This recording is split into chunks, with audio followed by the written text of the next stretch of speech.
What is innovation? That is the topic of this week's update. If you're like me and you're coming back from the Gartner Data Analytics Summit, or you've been following people online that went to the event, you're probably energized by what feels to be hundreds of new startups and companies in our space, thousands of new ideas being created in our industry right now. But the question is, what is truly innovative? What qualifies as innovation? So we'll talk about this today. But before we do that, we want to take a minute to celebrate a few people in the industry that you should know and follow. The first one has to be Rita Alarm, Distinguished VP and Fellow at Gartner. I've known Rita for at least 2 decades. Her insight have helped me everywhere I've been, with business objects, SciSense, AdScale, Oracle. I don't think there's a single place I've been out when her insights have not helped me. So I saw Rita the night before the kickoff of the event at the reception, and she told me that she was the understudy for the keynote, which essentially means that if someone gets sick or can't make the keynote,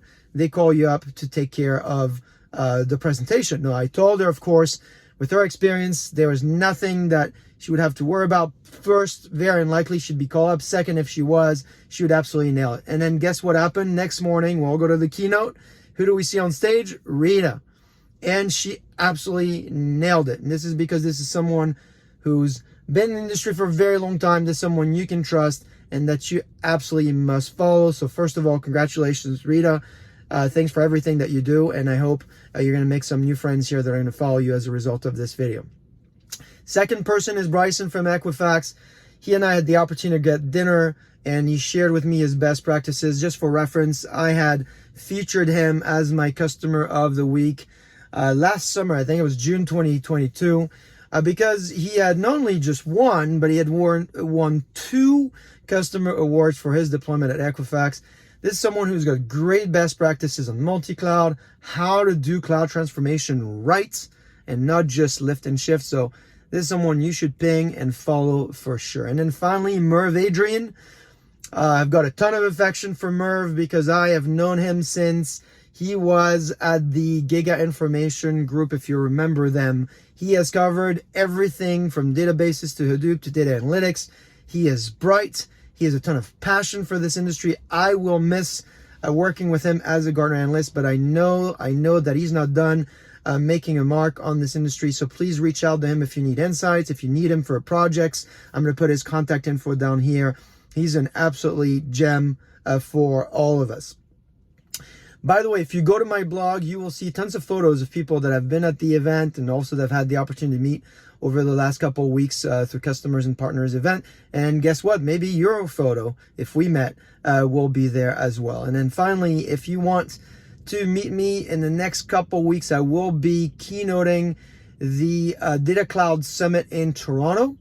I'm presenting there along with Walmart's product owner, a data product manager, Rudy, and a few other great customers. So I'm going to put the link down to the event so you can get access to the free invite so you can join us if you live around the area. All right, so innovation.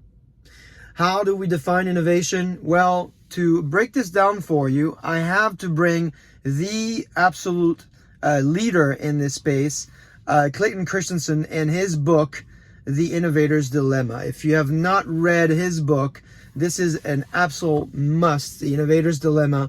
You got to stop everything you're doing right now and get yourself a copy, because that is the Bible and everything innovation. In fact, if you fast forward to chapter 11 of his book, you will see a quick digest of everything to know about the book.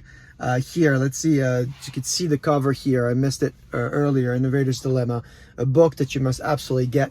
What's funny about chapter 11, of course, if you're in the industry, you know that chapter 11 is bankruptcy, so I don't know if it was trying to be funny about it, but he did choose that as the chapter to get a gist on the book.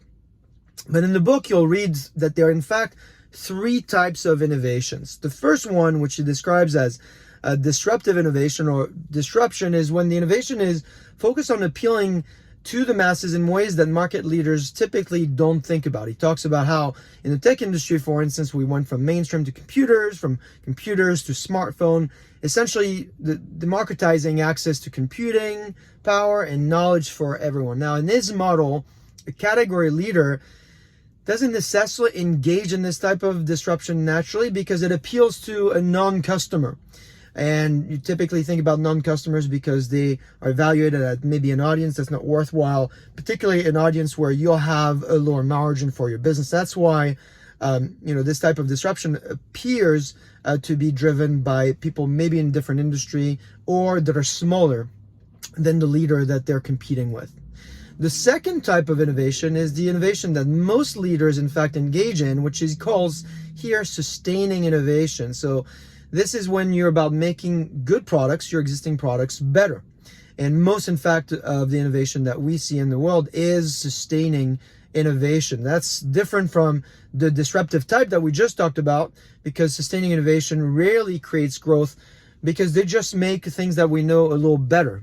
Think about adding horses to your carriage, for instance, which is really different from maybe a car, right? A car is a great example of disruptive innovation because if you connect that to the jobs to be done, it is about taking care of this job to be done of transportation, but with a drastically superior way of dealing with the problem. In our industry, a great example is a larger extract technology is not disruption. It's essentially making something that we had before, extracts, maybe a little better for a little while, but ultimately they're bound to be disrupted by a different type of technology, maybe direct access to data or real-time access or optimization for performance and so forth. The last type of innovation is what he calls efficiency innovation. So that's when you're doing more with less. There's a great video that I will link in my blog so you can read more about this third type of innovation. But that's when most people get trapped because they're attractive. They will create higher margins. So obviously you're doing more with less, so you get bigger margins. But they ultimately will create little growth. And perhaps more importantly, in his model, he explains how it takes our mind away from disruptive innovation, the innovation that will create more jobs, more value, more growth. And typically it's difficult for an established player to go there because it's a riskier bet. Now, what's amazing about his book is he explains that it is not bad management that takes us away from disruptive innovation. In fact, it's the opposite. It is established management processes, experienced managers that kind of fall into the trap of what he calls this failure framework. That is really the basis of the innovator's dilemma. This idea of that established leaders, established companies, established managers that have kind of succeeded up to a point are having a hard time with the mental model for driving disruptive innovation. So, of course, there is a lot more in the book. I thought you'd appreciate that, particularly as now you're getting hit by so many new ideas and so much that appears to be innovation. Hopefully this framework allows you to think a little bit about it for yourself and for your business. As usual, please like, comment, share. Let me know what you think I might have forgotten in this week's update. I will see you next week.